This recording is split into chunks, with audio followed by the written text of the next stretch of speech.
All right, everybody, you're back with a podcast, No Cover TV, with your host, Big Al. I really appreciate you stopping in and checking out the show today. We have a great show for you, but before I get into this show today, I got to talk to you just for a minute. I want to thank everybody out there listening, downloading the shows.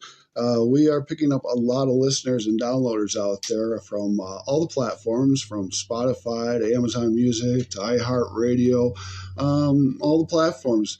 Please check out No Cover TV. The music is about the local and the national original music scene, getting it out there and just putting it in your face. We want you to hear all the different genres that are out there that are coming up, that are that you probably aren't seeing and hearing. It's sometimes hard because in your town, you probably have 1,000 or more local bands and artists. It seems like every other house, there's a musician, there's an artist performing, and they need an outlet. And I try to provide that. No Cover TV tries to provide that for the musicians, an outlet to get your music out there. Now, since we're not on TV anymore, I get to interview the guest a little more in depth. We get some music out of them, but I get to talk to them a little bit more in depth. And if you want to get a hold of me and get on the show, hit that little button, that little link below this podcast. You can get a hold of me. You can actually also donate if you want to support the show. Anything helps out with production cost and getting the music out there on more platforms to get you heard and seen. NoCoverTV@yahoo.com. That's how you can get a hold of me. NoCoverTV@yahoo.com. So I am wasting air, I think, here. My guest here, I am so happy he's here. Michael Miller, how you doing, my friend? Hey, how you doing? Gotta get my 15 minutes of fame here. You're going to get more than 15 minutes this time, my friend. Then I'll go home and have to take the trash out. So thank you for coming, Yeah. I would say, back on No Cover TV. It's been many, many moons. Well, it's nice seeing you. You too, my friend. Yeah. Yeah, well, it's not like I don't see you that often. No. Oh, yeah, you get to hear me, too. Busking away in the summer. In the summertime, I get to see Michael perform and stuff. Yeah. And we're going to talk a little bit about that because you're doing something a little different that's, I don't want to say really new to the U.S., but it's more happening in the European areas. But you kind of grabbed a hold of something, and we're going to talk on that in a minute. Okay, so, but Michael was on the show back in 2005 or 6 or so. Quite a while ago. Wow. With the band, the Truck Stop Cobras. And I remember you being on, but I don't quite remember a whole lot other than that because it was a long time ago. Yeah, me neither. It's pretty foggy back then. So we've got a lot of touch on, Mike. Yeah. So as you know, people, I put a lot of my guests in a little time capsule, I guess. And I want to know a little bit about everything, I guess. I'm a little nosy, Michael. Yeah, I know. It's funny because it's a lot of stuff's pretty vague. I'm 66 years old, but we're talking 50 years ago. 50 years. When this whole long, strange trip started. I was born in 1956. Came up in the 60s and the 70s. I remember my first music as being my brothers. Okay. I can remember they brought me the Beatles. You know what I mean? They brought me the Beatles. I remember my brother in particular, Ed, brought me in particular Bob Dylan, that New Morning album that he had. He had that song New Morning, and it just stuck in my head. Gotcha. And then as I kind of got on my own, well, like every young kid at that time, I got into Led Zeppelin, Alice Cooper. I got to see Alice Cooper back in the heyday, and oh my, that was absolutely amazing. I was probably 16. It was down at the Armory on 44th Street, and I just was not ready for that concert. You weren't. Such a young kid because they didn't control the crowds right in the front. And there was a rush to the door, and it was packed. People are like crawling over the rafters to drop up into the head.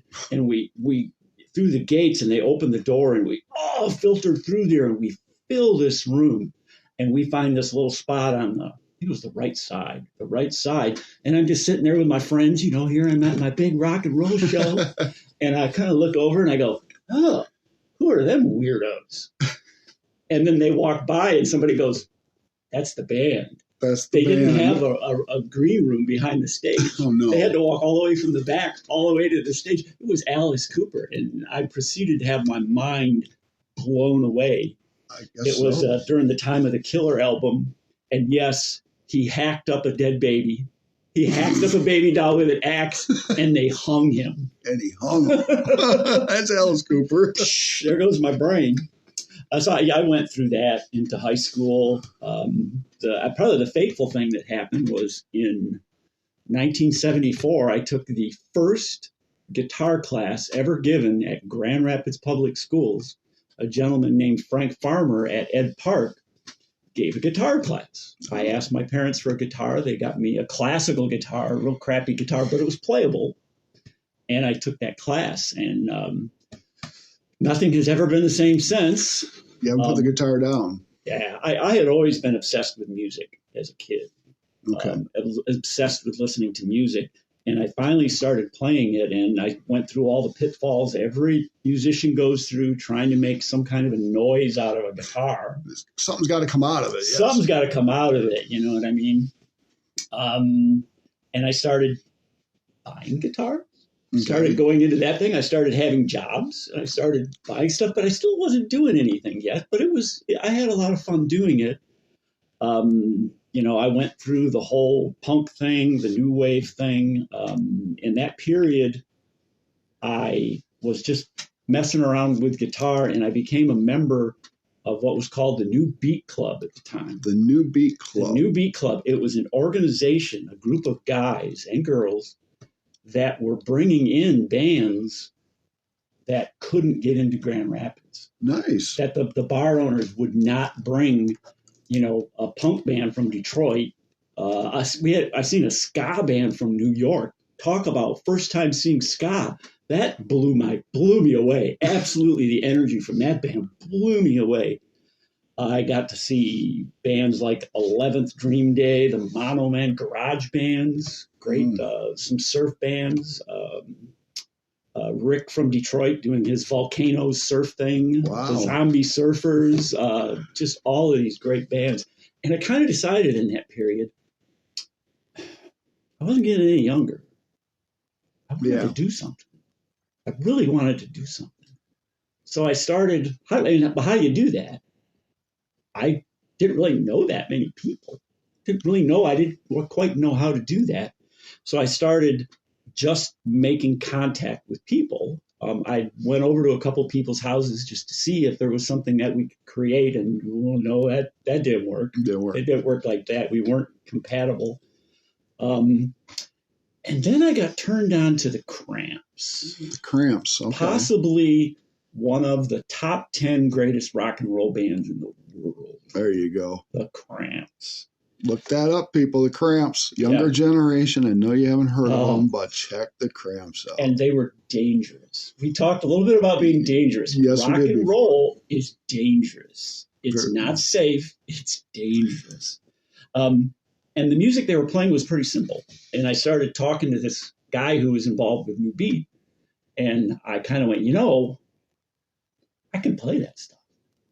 That's pretty simple. I can teach you how to play that stuff. All right. I can teach you how to do that. And we started. And we knew, did you ever know the band The Interior? Rocky Slasky, Mitch Molesky, Steve Smith. Not offhand, I don't. Great band. You missed one of the great garage bands. I guess I did, yes. And we were friends with the drummer, Steve Smith, from The Interior. Okay. And we asked him, we kind of want to start doing some stuff. We were going to do some Cramps. Just loud, simple rock and roll, lots of screaming, kind of punky, kind of garagey. And so we got started, and we made a band called the Cheese Tones. The Cheese Tones. The Cheese Tones were around for a long time. I hear the Cheese Tones. Yeah. And the first gig we played together, the first gig I ever played was in 1987 at Muck's Summer Party. Muck's Summer Party. Muck was a guy locally, a personality. Okay. Unfortunately, he had Lou Gehrig's, and he was going downhill, but he still had the party. And the Interior, the aforementioned Interior, they were going to play, and we got asked to open. Very because nice. we use the same drummer. It'd be Okay, simple, well, there right? you We're go. gonna do Right. that. So, of course, I remember nothing about it. I remember just getting up with my guitar and screaming my head off, and just okay, we played for half an hour and then we were done. But that was, it was just all adrenaline, is what it was. Oh, pure adrenaline. Because you just have to get used to it, and it was a lot of fun. I felt bad because the police showed up and the interior didn't get to play. No. They shut the thing down. So your music was too loud and you got shut down. We shut it down. There you go. Well, that's a memory to keep, I guess. The Cheese Stones were a fun band. It was a fun band to be in. I learned an awful lot. I owe my opposite in it, Ned Biscuit. That's his nom de plume. Mm-hmm. Because he taught me how to do it. I didn't know how to do it. He showed me what I had to do in order to do a band, what it was going to take. Because somebody's always got to do the work. Oh, yeah. There's always work, and somebody's got to do it. If you want to play and nobody else wants to do the work, it's all up to you. You're going to do as much as you make happen. Right, you are. And that's fine. Every band I've been in, I probably started it or had a lot to do with starting it and running it. Well, your involvement plays a big part in the band's succession and progression. Yeah, absolutely. So that's great. So you have come through the Cheese Stones, and then that was the 80s? It was the 80s into the 90s. The 90s. And you know what they did? What did they do? They kicked me out. And do I want to know why? What can you say why? No. I think it was because hindsight is 20/20.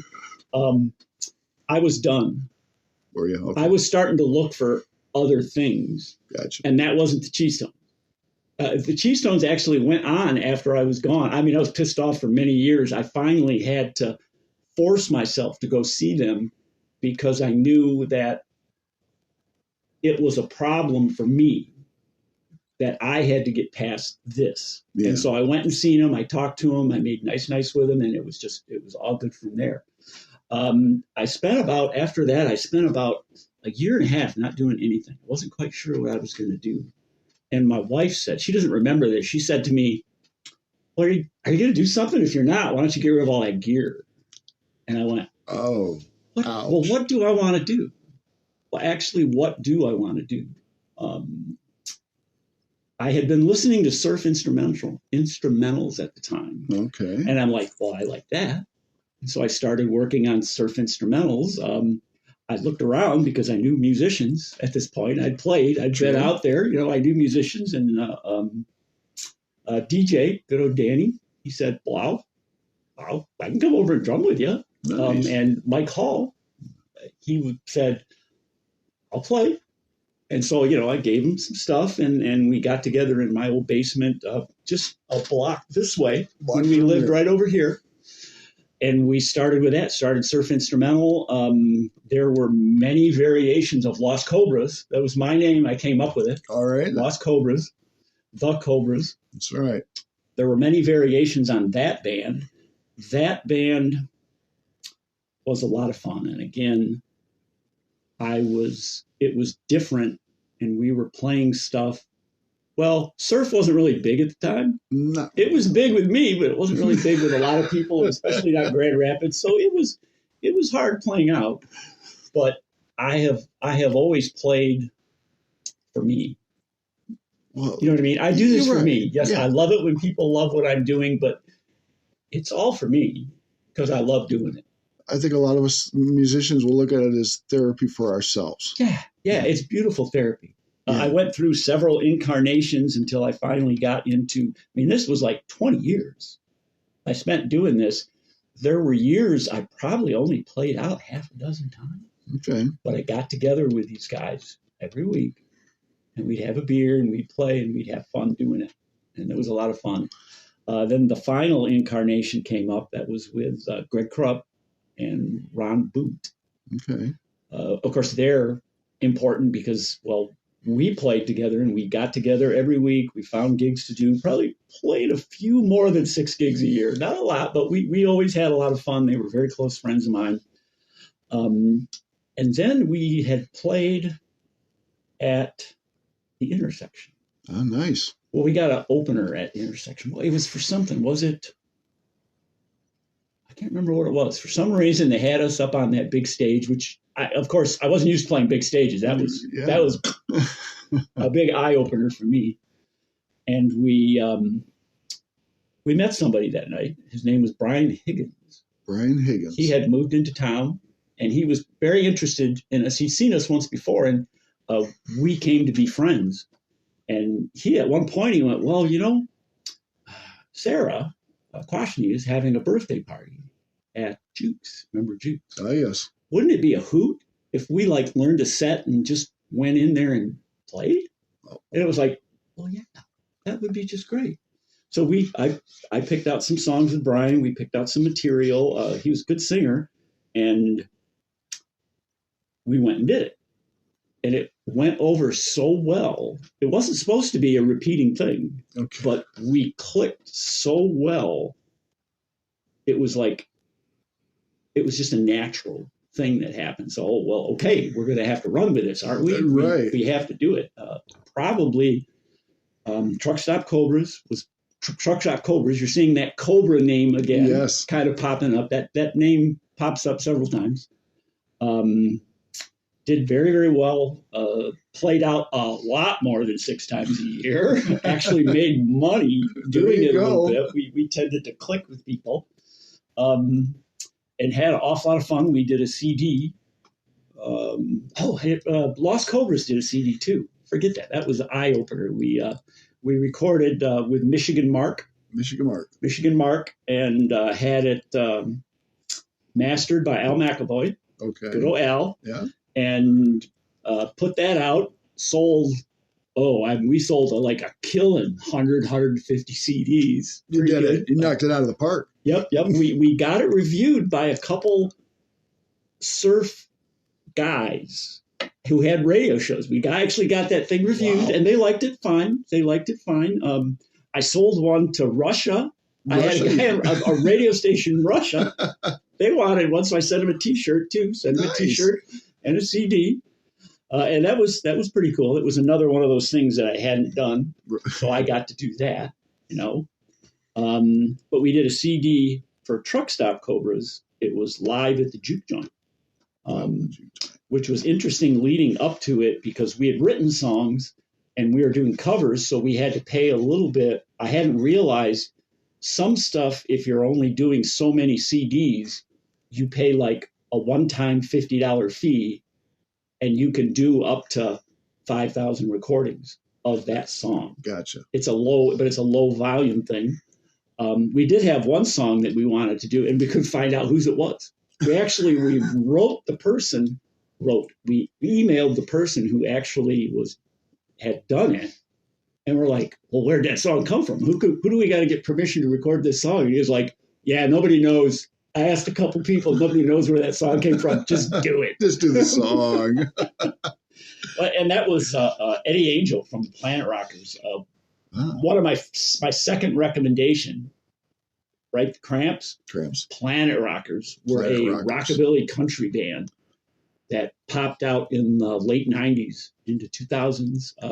You familiar with Lost Straitjackets? I've surf band, probably one of the bigger surf bands in this country. Well, Eddie's one of the guitar players in that. He's a big deal. I got to meet the man several times. Wow, really good. Really? So we put out this CD. Brian quit for whatever reason. I don't know why I quit. Kind of killed the CD. I was mad for about that long, but then it was like, okay, I understood. And then it was. We brought in another singer. Did you ever see us with Lucy? Lucy, did I ever see female singer?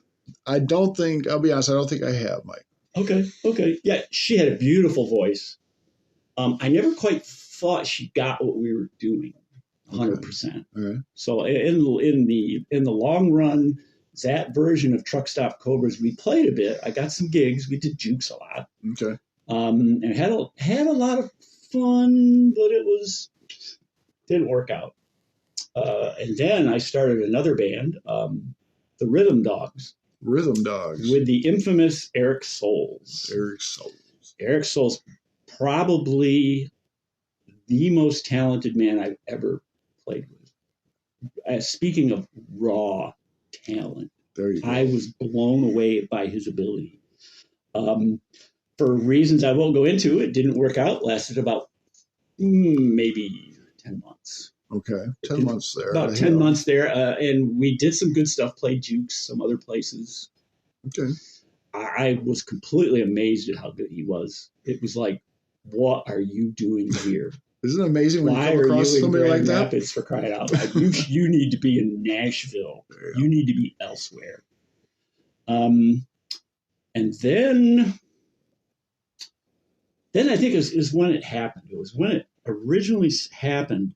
I was at a date at Tip Top, and this band was playing. I wasn't playing that night, but I was there to see a band. I went down to the Tip Top to see a lot of bands. And they were playing along, and they were good. Rock and roll kind of a thing, vintagey kind of stuff. And everybody was, clapping. Everybody's sitting there. We're having a good time. We got a full bar. And they started playing swing. Oh. And the place erupted. Everybody up and start dancing. Literally, everybody was up and dancing. It was like this whoosh. It was just this chaos that happened. They played and they finished the first song, and everybody's up, and they went, "Oh, you like the swing, huh?" And they just kept playing about 5 songs, and then they moved on. And that stuck with me. I went, I want an audience to do that. I want them to do that. So the next band, Chupacabras, which Cobras, again, we have that Cobras name. I didn't choose the name, but I just went along with it. It was like, okay, we'll do that one. I came into it going, okay, we're going to try and go for rockabilly, but with a swing beat. We're going to get that swing in there. Okay. I'd seen this, and I went, okay, people like that. And that's what started where I'm ending up today. That's what started it. Chupacabras played a lot. We actually made money doing that. We had, first time I ever did 4 sets. Do you know how hard 4 sets is to do in one night? That last set, difficult. There's 5 people, and they're all ignoring you, and you got to play one more set. You want to go home. Right? Yep. I always saved, the one song I saved, we did an instrumental version of Smells Like Teen Spirit. And I would save that for that last set because I was trying to, it's like, okay, you've heard us sing this stuff, play these instrumentals.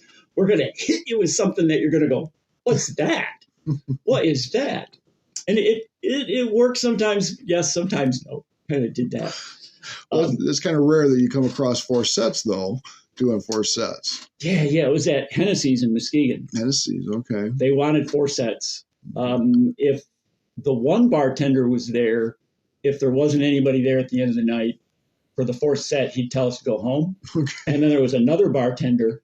No, you're getting paid. You're playing 4 sets. Doesn't matter if anybody's there. You're going to play your 4 sets. Music. Again, my education keeps on going. Right. Chupacabras lasted a couple years, and as bands go, internal friction. It does happen. I've seen it again and again and again. I've been around long enough. I've seen so many bands go through it. So many bands that are hot for 5 minutes, and then, what happened to them? What happened to them? Yeah, I can remember seeing a band, and I went, "Oh, the guitar player and the singer are dating." When they stop dating, this band is done. Pretty much. It's done. It is. And they were good, but I knew it. It's like, this is going to last as long as they're together.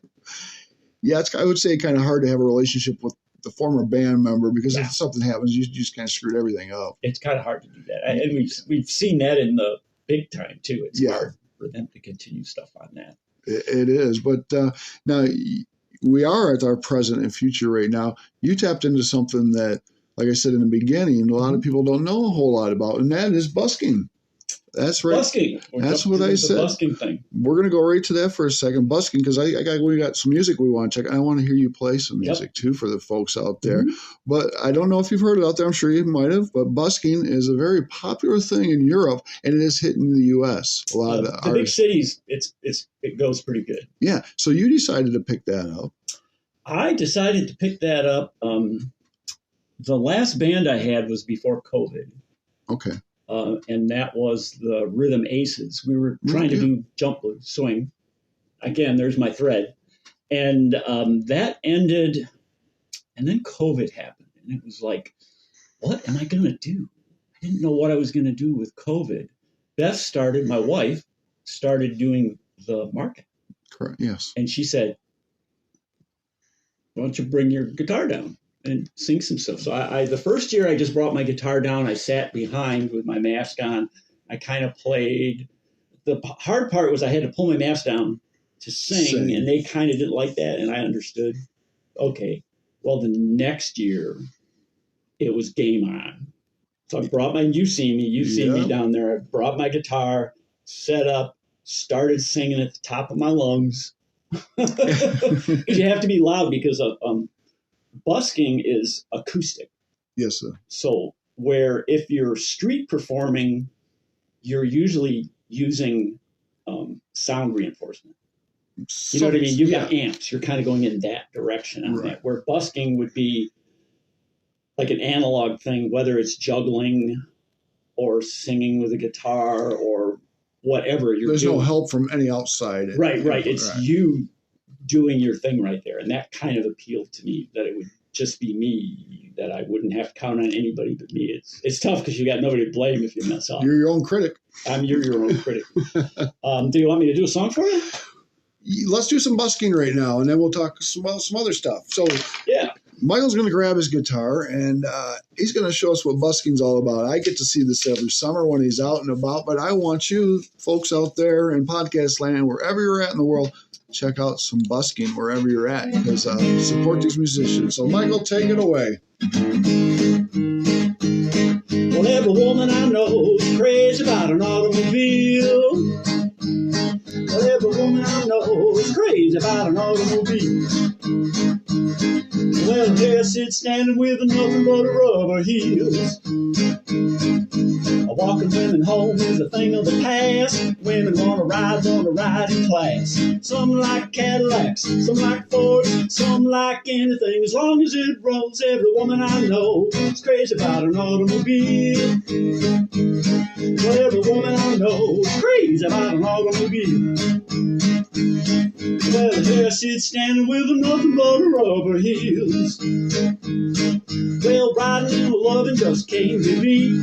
You and your woman in your own front seat. You can play with your keys, shift your gears, turn on the radio loud enough to hear. She can turn up the heat, flip on the fan, and then you start rolling just as fast as you can. Every woman I know crazy about an automobile. Well, every woman I know is crazy about an automobile. Well, here I sit standing with nothing but a rubber heels. Nothing but a rubber heels. Nothing but a rubber heels. Nothing but a rubber heels. Oh, there we go. That would have sounded great at the end if I was on an electric guitar. That's what it's about, people. Picking it up and just going out there with a bucket in your hat, throwing it out there and busking. Do you know how hard that was? I'm sure it was, yeah. And I fell in love with it. I absolutely fell in love with it because instead of being on a stage and having that barrier, I mean, and when I played on a stage in a bar or something, I used a long cable because I like to get off the stage. I would start songs in the audience. I would do solos in the audience. I was trying to break down that barrier there. There you go. Busking is so personal. There was no barriers. I had this thing that I loved doing. I'd be, sitting there banging away, every woman I know, and some guy would come by me, and he'd be like, he didn't know how to handle it. This guy was 6 feet away from him, and he was actually singing to him. And I'd go, but every woman I know is crazy. And I'd stop and go, yeah, there's a guy singing right here. Crazy about an automobile. And I'd dive right back into it. And hopefully he'd put $1 in that. and I love that because I'm watching your performances and stuff. You really know how to perform to the people. You're a great performer. The music's great. Mm-hmm. But you know how to stop them, catch them. You know how to throw a good phrase out. And you know how to grab $1. Yeah, you gotta. it's so completely different from what I was doing. It's so complete, and I absolutely love it. Give me a spot to busk, and I will sit there like an idiot and just sing at the top of my lungs. The guitar I use, it's a Texan, inspired by Texan. It's not particularly a great sounding guitar, but it's loud. It is. And that's what you need. You need a loud guitar to bang right out into the audience. And then you sing at the top of your lungs. And the busking has helped my singing. Okay. Because I've got a lot of, every woman I know is crazy about an automobile. There he goes. I really worked on my vocalization and stuff. Wow. Yeah, I loved it. One of my favorite things is the kids loved me. True. The little children would love me. They would go to their dad. I'd see them. They'd go over and they pull on their dad's coat and they go, I know they were going, give me $1 for the busker. Yeah. And he goes, oh. There you go. And then the kid would come over and he'd very sheepishly he'd put the $1 in there. And I always made sure to kind of kneel down and go, thank you very much, son. Right. You're very approachable. Very, very much. Yes. And in my mind, I hope I've inspired a couple musicians. Well, and that's, the big thing is inspiring the younger generation, I feel, nowadays, with our knowledge and the talent. And what you're doing is, I was kind of thinking in my head, is kind of something that probably when we first start playing out or wanting to play music, start busking. Yeah. Do that first. You could do it. Then pull back and start hitting the venues. Because then like you said, you're on the stage, you're restricted a little more, but you do know how to handle the crowd at that point and what comes at you. Because you don't know. There should be a lot more busking. Oh, I agree. The problem is at the market, for 2 years, I busked solid, was there every weekend, did other venues. I've seen one other busker at the market. And I'm sitting there going, well, I've had bad days, but I've also made $50. Right. What else are you doing on a Sunday afternoon? Yeah, if you want to play the guitar and sing a little bit and make a couple bucks, that's pretty cool. Yeah. And you get to, I've seen you're popping up here and there doing busking. You've done the East Tremolo Street Fair. Yep. And a few other things. I'm going to do the Eastern Alger pop-ups. Okay. I'm going over there. Nice. That's another venue that I did a couple times last year.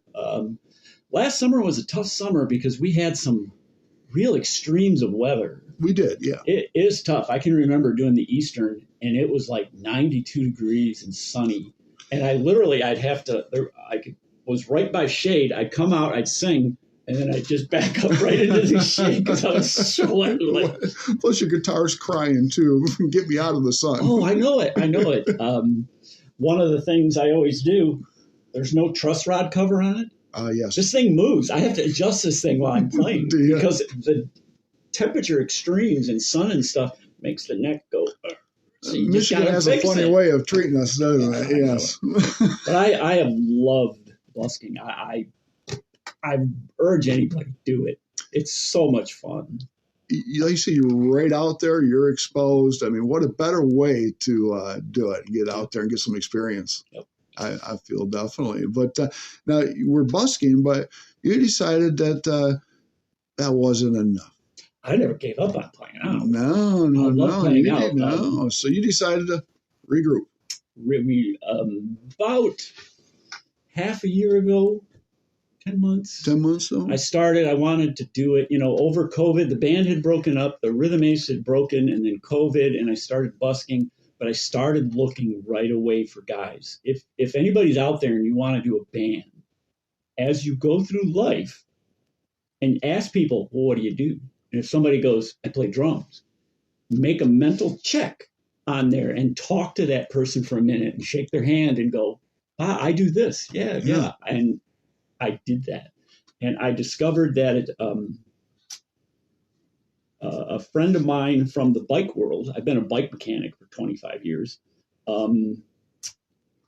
Joshua, he was the bass player. I didn't know it. He was the bass player in the Bootstrap Boys. And he was out of the band now, but he had toured with the Bootstrap Boys. He was the bass player. And so I went to him and I told him, well, here's what I have in mind. I am doing this busking. It's all jump blues is what I'm doing, is what I'm working on, jump blues. Which I'll explain in a second. Yes. And I just says, this is what I'm doing. The concept is a conversational jump blues band, a band that can play small clubs and people can actually kind of talk and dance. Everything has to be danceable. Everything has to be jump danceable. Everything. You want to be known as that band.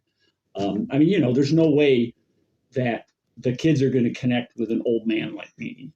So the edge was, okay, I finally want to get this swing thing down.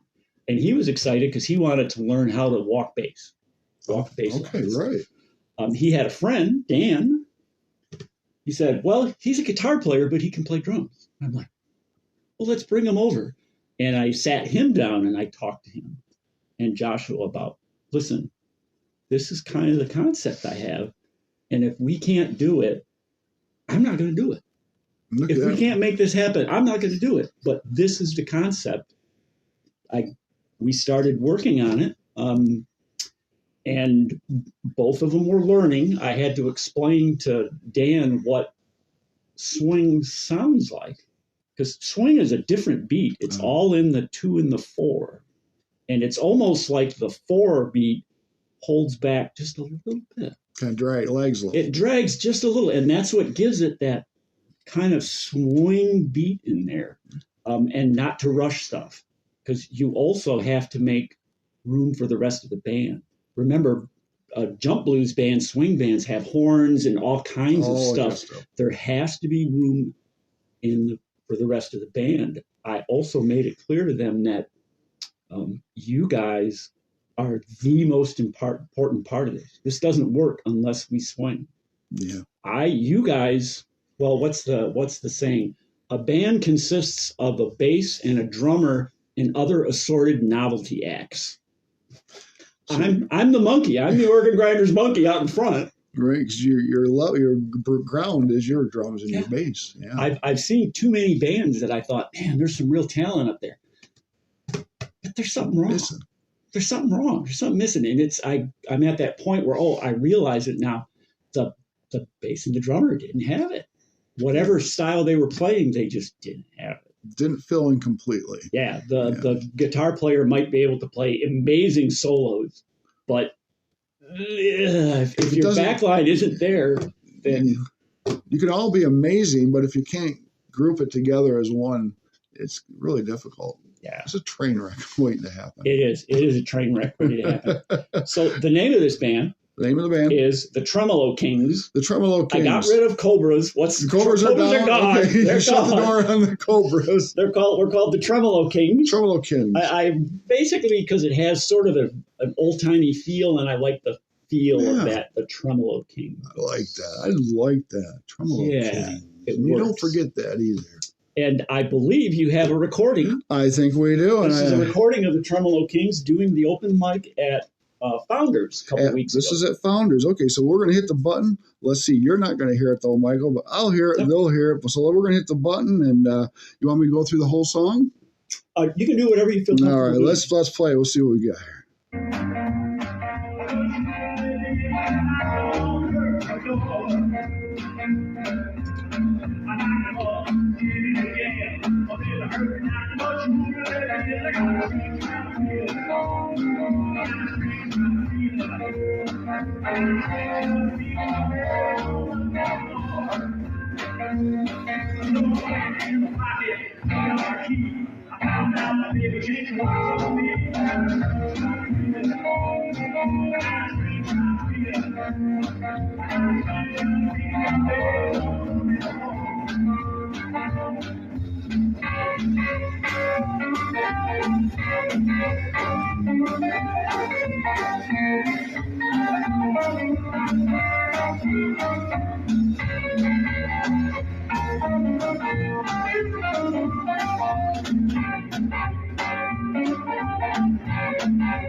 I still got it playing, Michael, but I've turned it down just a little bit here. Okay.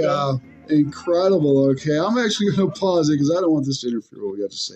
That's great. Now, They nailed it, didn't they? they nailed it. Forget about me. Forget about me. You listen to those guys. They nailed it. I am so proud of them. They did it great, but I'm watching you step up. You come on with the vocals, and you're throwing in that lead on top of it, the swing, and you got the rockabilly thrown in there too. The vocal, the busking has made my singing better. I don't know. I didn't think of it at the time as I was doing it, but I had to project. I had to be loud. I've always been, as you can tell, I've always been loud. And I had to project, and I started learning how to use my voice a little bit. And it's in process. And the guitar, I'm the dancing monkey. I really just got to make a bunch of noise. It's all about those two guys back there. You made some great noise. I have a long history of garage rock.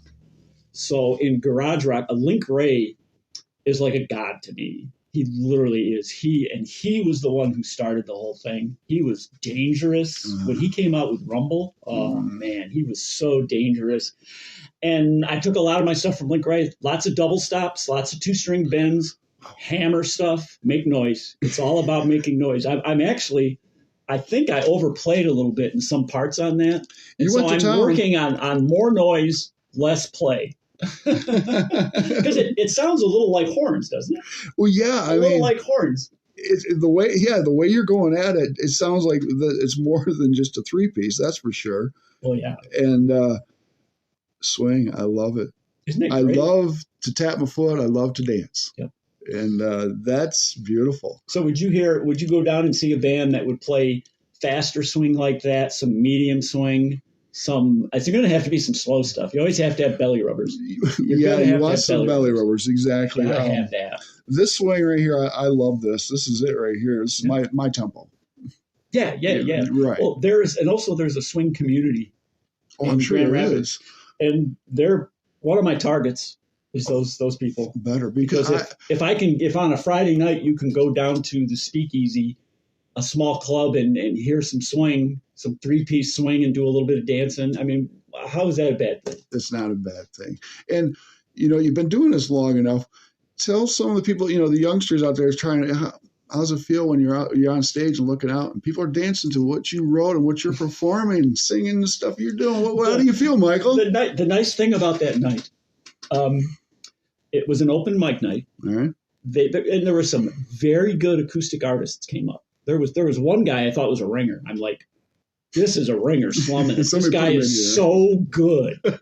I could tell immediately from his Bass Pro Shop hat that this guy was going to be, he was going to be hot.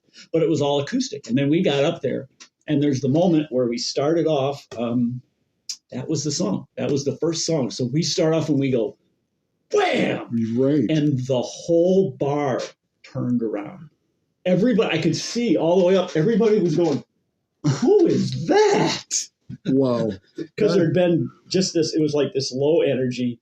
And then we came up and just hit them over the head with some swing. They loved it. We got hoots, we got hollers, we got applause. It was like, that's what it's about. Okay. That's what it's all about. Yeah. And that's what the big thing in my life, I'm going to interject this for a second, is that two things: that I've been married for 41 years. I found the woman. I found that partner. And that I have always suffered from depression and panic attacks. Probably over half the time I've gone up on stage, I started off with a panic attack, and I forced myself through it. I got through it, and it was good for me. You know what I mean? It was good. It has been good for me because I learned how to deal with a lot of stuff. Yeah. A lot of stuff. Because if you've ever had a full-on panic attack, it is no fun. I have. Yeah. I still have them. And it is doable. It is because you're going to get through it. Yeah. You're going to make it to the other side of this thing. I think of it like having a cold. I'm going to get a cold. I'm going to have a cold today. Tomorrow I'm going to be fine. All I have to do is whatever, take my medicine or go play guitar or whatever, and I just have to get through it. And tomorrow will be better. Right. And and I feel for you because I do suffer from panic attacks too. And I think there's quite a few people out there in the entertainment business that suffer that before they go on stage, or even anything in general in life. It does get difficult at times.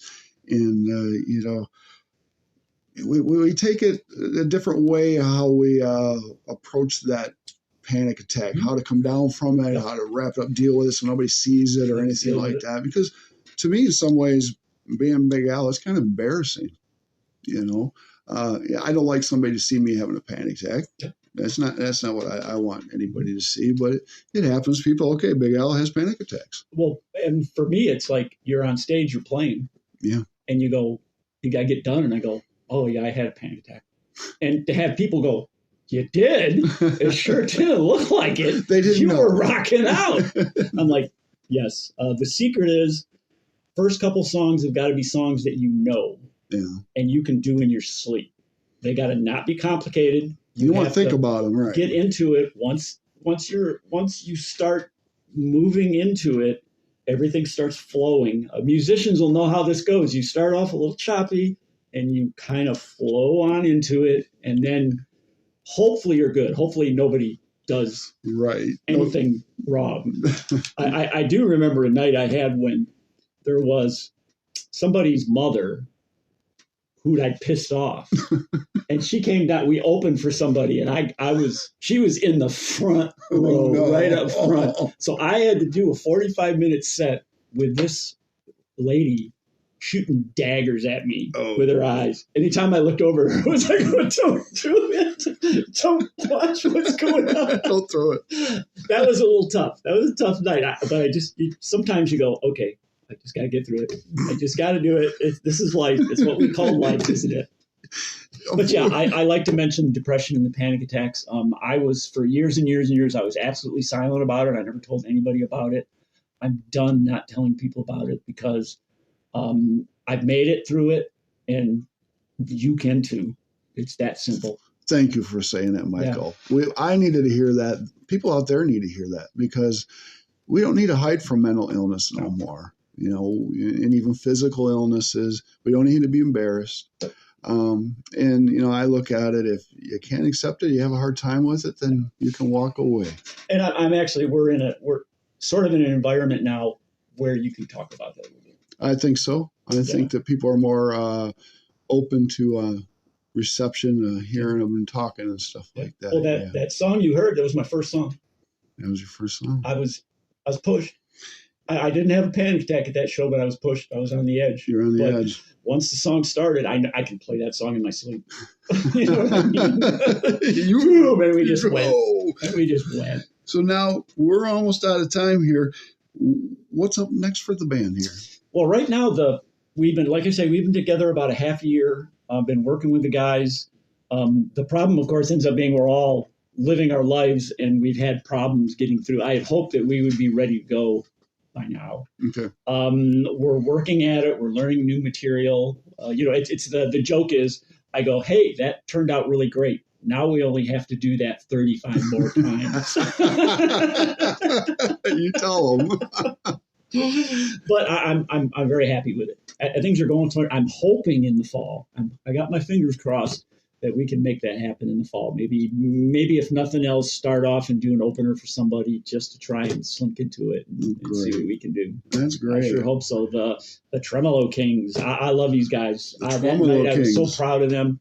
It was like, yeah, you guys nailed this stuff. I'm glad you were able to find some guys. You did the right thing. Like I tell everybody out there, networking plays a big part in a musician's career. Yep. It doesn't matter if they're musicians, but as long as they're in the entertainment circle or whatever, and go ahead, definitely rub elbows. Well, and always remember, ask somebody. Yeah. Oh, you play drums? Yeah. You're a bass player? Oh, gosh, you are. I'm going to put that in my head. I already know. I know, like, probably half a dozen, 10 people out there that are like, oh, yeah, he plays. Then I tell the youngins too out there that a good thing too is when you do talk to somebody that has been in the business for a while, when they start talking, shut up, listen. Yeah, listen to what they got to say, and then go ahead and rattle. People have to learn stuff. Yeah, on their own too. I did luck out with the Cheese Tones.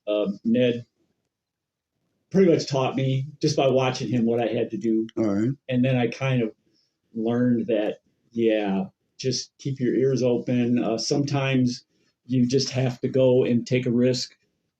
Go down to a bar with your tape or what tape at the time, with whatever. Go down to the bar and go, hey, I got this band. They might not listen to it. Yeah, send it to them. They might not listen to it. I've used that tactic before. You just have to keep going. Each one isn't the beginning or the end of the world. No, it's not. Don't give up. There's going to be a lot of no's in this business. So, don't take that to heart. Right. And the first thing to do is play for yourself. Yes, exactly. Play for yourself. It should be for about yourself. If you're happy. Exactly. I play 40s and 50s jump blues. I'm godsmacked by 40s and 50s jump blues. I love this stuff. Before rock and roll came out, there was jump blues. And it was a combination of what was going on. We had swing was real popular. Betty Goodman, all that stuff. Oh, yes. I know you got your time looking there. Oh, you got swing going on. There was blues going on. And you had musicians out there who could do either. They could do jazz. They could do jump blues. They could do swing. They were versatile because if you wanted to work, you had to know this stuff. And they would tour on a thing called the Chitlin Circuit. There's a really good book about the Chitlin Circuit. They would go out for 8-month tours. They'd buy a suit at the beginning of it, and they would wear it out by the time they were 8 months through. Wow. And they would go into towns, and they'd go, okay, what's popular here? Okay, we're playing blues. You want blues? Okay, we're going to play blues tonight. Oh, you want country? We're going to play country tonight. You want, and sort of an amalgamation happened of the swing with the blues and maybe sometimes a touch of country, and it all kind of came together. And there was a style of music that happened that now is called jump blues. At the time, it was called race music. It was not called jump blues. It has, over time, it has gotten this term, and it goes all the way through. B.B. King did jump blues. I can see that. He was a blues jumper. Oddly enough, there's a recording of Howlin' Wolf. One of my favorite blues guys is Howlin' Wolf, the Mighty Wolf. Wow. He's got a jump blues song. And there's just a bunch of guys out there. There's so much stuff. Every woman I know is crazy about an automobile. That's it. There's also the other song I had was Hey Bartender. I said, hey bartender, hey man, look at here. Draw one, draw two, draw 3, 4 glasses of beer. Oh, I love that. That's great. We are going to wrap it up on time here. Okay. You've informed our listeners quite a bit on a little bit of the history of music, different styles, and the style that you're playing isn't an everyday style for everybody out there. It's not. It's not. So you got something there. So the Tremolo Kings, what everybody needs to look out for, all right? And I'm not just talking West Michigan and Michigan, everybody out in podcast land out there in the world. Check it out, because I'm sure he'll figure out how to get it up on one of these platforms, won't you, Michael? You'll figure out how to get on Spotify or something like that. Well, something will happen. We'll do that. So, on that note, this is your show. I want you to take us out. What you want to say? Anything to anybody? Anybody you want to say shout out to? This is yours. End it your way. Shout out to. Oh man, I love my wife. Say hello. The girl to of my dreams, the doll. Hey, yes, Beth. she's awesome. She's completely awesome. She's a great. I'm a lucky man. I want to say hello to Denise too. There you go. Gotta love our wives, man. What would we do without them? What would we do without our ladies? Exactly. Thank you, Michael, for coming in. I appreciate everybody out there. Thank you for coming to the No Cover TV podcast. Again, check out Michael Miller. He's not going anywhere. He's going to make some noise, some great noise. Look for me on a street corner near you. The buskers, exactly. So try busking if you haven't heard of it or tried it. Check it out on YouTube. It's out there, and look it up. That's real cool. So try it out if you want. It'll open your eyes to a new platform. So again, Michael Miller's in the house. We're getting out of here. No Cover TV at yahoo.com. Get a hold of me. Bands, musicians, artists. The show is about you. You have a great day. Michael, thank you. We're out of here. Thank you for having me. You're welcome.